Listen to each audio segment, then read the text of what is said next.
Hello guys, so welcome to Picton.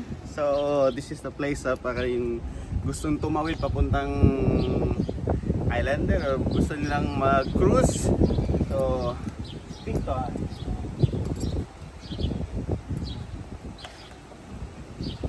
So guys, kung makikita nyo, dito na side is dito yung mga sa cruise. Tingnan natin guys, tara, kumanya ko.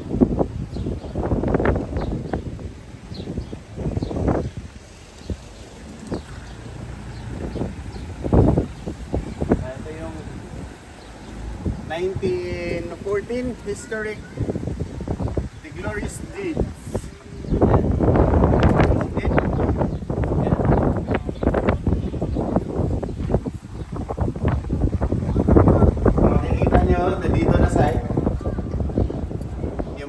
Yung mga malilit na nagko-cruise.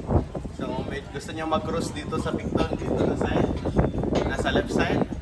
Yung gusto nyo sumakay ng Islander, dito.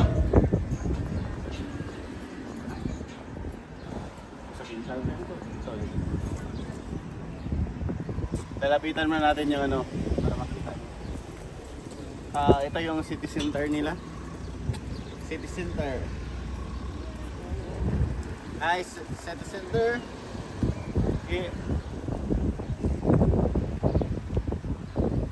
Ang familiar na place to, parang yung isang lugar na nabisita ko sa Valparaiso, Chile. Ganito din yung setup ng ano nila, beach nila. Ang kaibahan lang sa dun sa Chile is wala silang parang market dito. So malinis dito. Pero wala kang masyadong mabibili. So kailangan mong pumunta doon sa kabilang side. Dito, which is ituturo ko sa'yo. Yan. Ayan.